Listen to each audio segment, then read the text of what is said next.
Wood scraps. Big ones, little ones, breeding like rabbits. They're everywhere, and it seems like as soon as I figure out where to put them, more appear. This video is going to be the first part of a series where I look at different ideas for what to do with wood scraps. Today I'm going to try to use up some of these scraps of Spanish cedar and make a nightstand. The idea is to join together a lot of small pieces of wood into one large panel. Then I can cut the sides and top of the cabinet from that panel and get a continuous grain effect wrapping all the way around. I'm going to start by going through the scraps and disqualifying any pieces that are too thin or too small to use. I have a lot of pieces like this. They come from trimming long boards down to length, and I end up with these cutoffs that are kind of hard to know what to do with. The reason they're awkward is the grain direction. The grain runs along the short side, which makes this shape less useful for a lot of projects. So what I'm going to do is join these pieces end to end to make longer boards, with the grain running in one continuous direction. Right away, we need to think about wood movement. Since I'm joining a lot of pieces together, I want to make sure the grain orientation stays consistent. These pieces will be joined end to end, and then later, the longer strips will be glued side to side. You'll see what I mean in a minute. I need to prepare each piece. I want flat, square edges all the way around so they fit together with minimal gaps. This is the first batch ready to go. This is only going to be one part of the larger panel. I'll make several of these smaller assemblies and then join them together. It's a little confusing here because of the saw marks on the surface, but these pieces are laid out end to end. If you're ever not sure which way the grain is running, look at the sides. One side will show end grain and the other will show long grain. For this part, I want end grain joined to end grain. I'm going to join these together with pocket hole screws and glue. This is probably the simplest way to do it. All the pocket holes will be on one side and that side will face the inside of the cabinet so they won't be visible.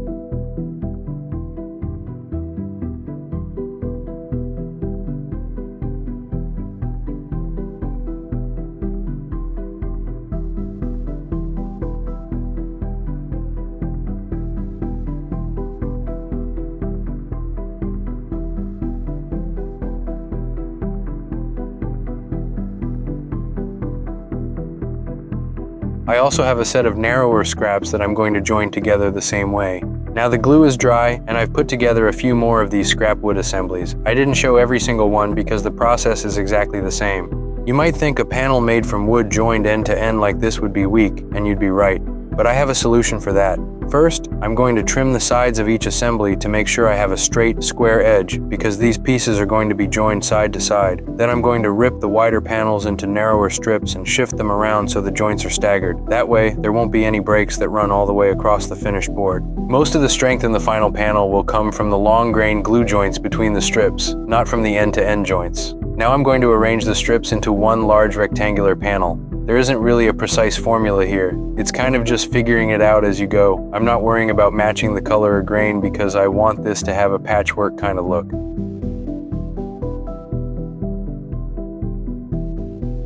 I have 4 long strips that I'm going to glue together, making sure the end-to-end joints are staggered. I'm going to use some cawls to try to keep the board as flat as possible during the glue up. Now the glue is dry, and I'm going to remove all the pocket hole screws for a couple of reasons. First, I'm going to run this through the planer, and I don't want to hit any screws. And second, the screws aren't cheap, and they aren't really needed anymore. At this point, they served more like clamps than permanent joinery. Here's what the top side looks like right now. And now I'm going to run it through the planer.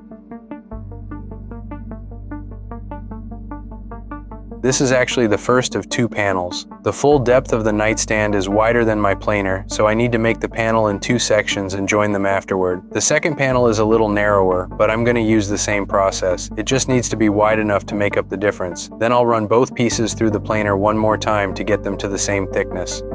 The second panel has a few holes in it because I was using some of these scraps for another purpose before, so now I need to plug the holes. I have some wooden plugs left over from another project that are the right size. I'm pretty sure these are kumaru and not cedar, but the color is close enough, and for this project I don't mind a little contrast or weirdness. I want to get these 2 panels joined as flush as possible because after they're glued together I'll need to sand the seam. The panels are already pretty thin, so I want to avoid sanding away any more thickness than I have to. To help with that, I'm going to take a scrap piece of steel and drill some holes in it. Then I can screw through it and use it like a cawl to hold the panels flush in the middle, where a normal clamp can't reach. I'm not worried about putting holes in this side of the board because it will be on the inside of the cabinet. Now the glue is dry. I'm going to sand the seam and use a little wood filler to tighten up the small gaps. Now the panel is ready to cut down to size. I'm doing some final sanding, and the final thickness is 17 millimeters, which is just a little shy of 3/4 of an inch. The first thing I'm going to do is trim the panel to its final width of 40 centimeters. That will be the depth of the nightstand. Next, I'm going to trim the ends. I'll draw a line with a square, then use that same square as a guide for my circular saw. I line the saw blade up with the cut line, clamp the square in place, and then the saw follows the square as I cut.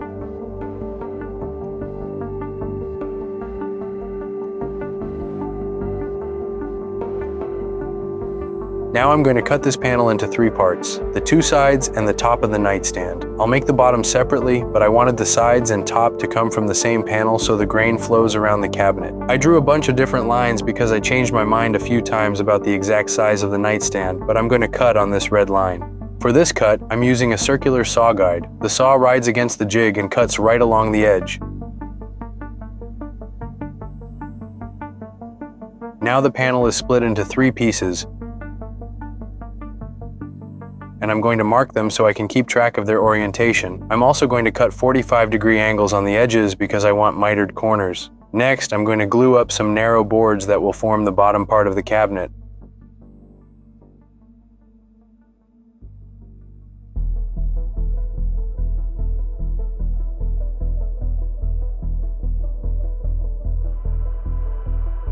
I'm also going to cut this strip of wood for the back of the cabinet near the top.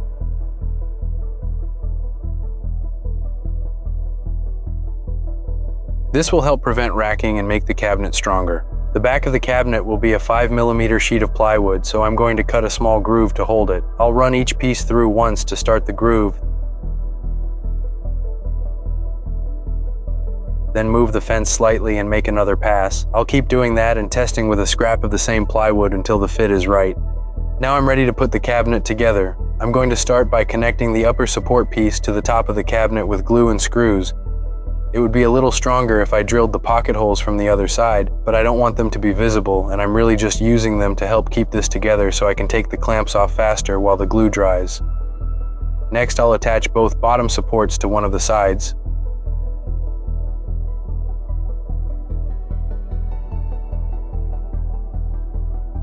On the rear support, I'm going to leave it inset slightly so there's room for the back panel to slide into place. Now I'm going to lay everything out and tape the mitered edges together with painter's tape.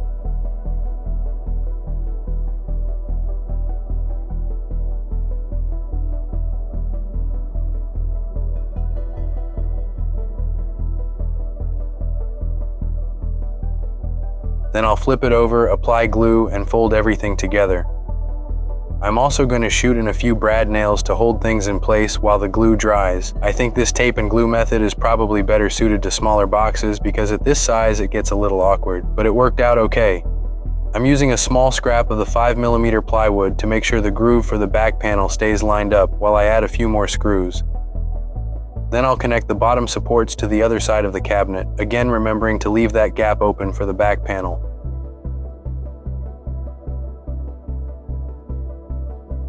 For the back, I already have a piece of plywood that's almost the right size, so I'm just going to trim it down, slide it into the groove, and secure it with a few brad nails. Now you might be doubting how strong this thing is. Honestly, I was too, so I decided to jump on top of it and find out.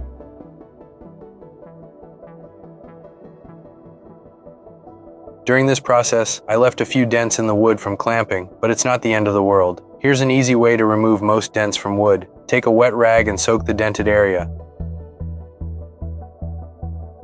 Then lay the rag over the dent and carefully heat it with a clothes iron. This might seem like magic, but what's happening is pretty simple. The wood fibers are kind of like a sponge. When the wood gets dented, those fibers are compressed. When you add moisture and heat, the steam helps the fibers expand again. A lot of the time, this will raise the dent all the way back up, or at least most of the way. Then some light sanding can take care of the rest. Now I'm going to use a router with a chamfer bit to put a small 45-degree chamfer on all the edges.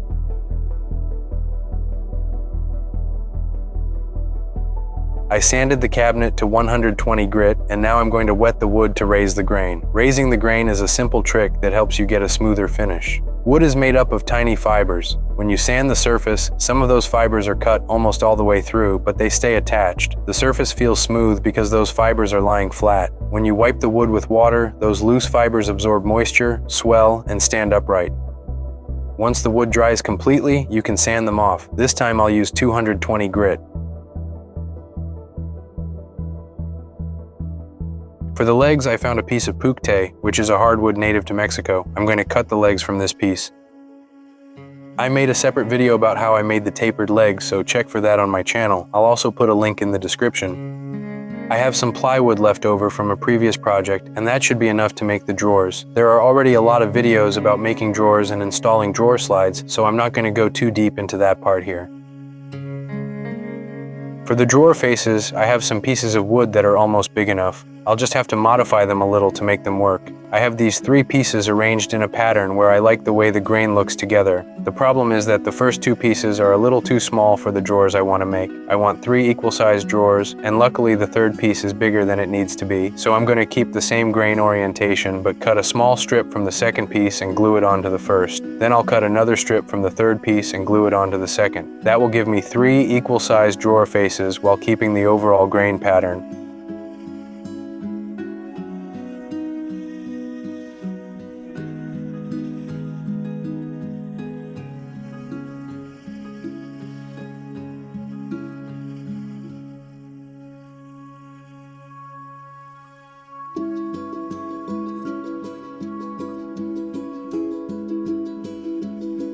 Now I'm going to glue those strips onto the drawer faces and shoot in a few brad nails to hold them in place.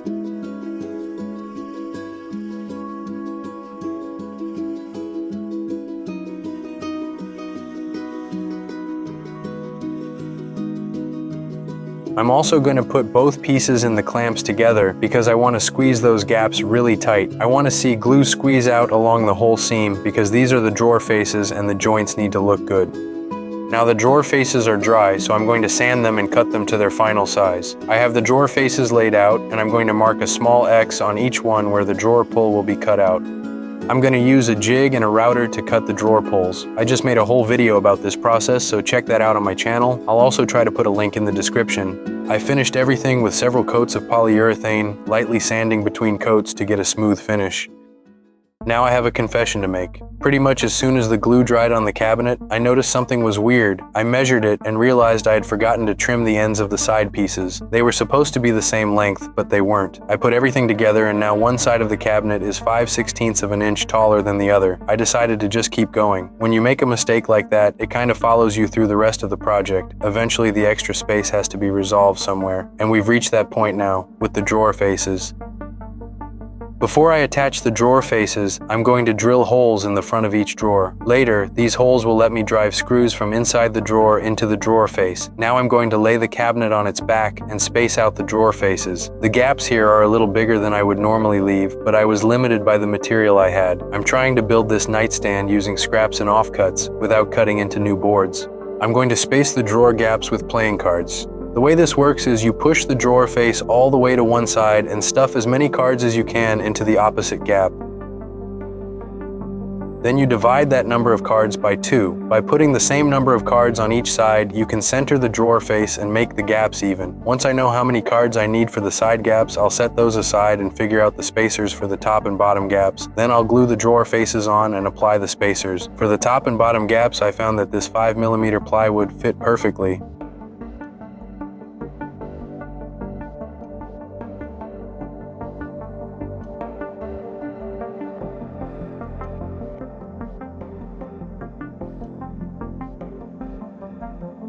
And here's where I'm going to resolve the height discrepancy. On the left side, I added 3 extra cards to each of the gaps. That spreads the difference in height across all 4 gaps.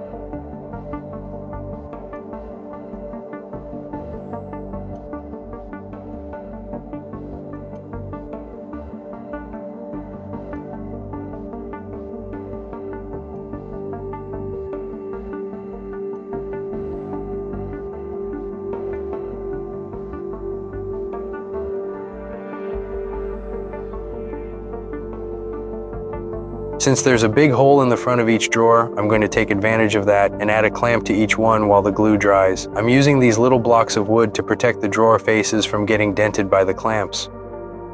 Once the glue is dry, I can remove the shims and clamps. Then I'll drive a couple screws into each drawer face from the inside, using the holes I drilled earlier. I was honestly surprised by how much the mistake disappeared. You can see it if you're really looking for it, but I'm probably the only person who will ever notice. And this nightstand is just for me anyway. Let me know in the comments what you think. If you like this video, consider subscribing. I'm planning to make more projects using wood scraps in the future. Thanks for watching.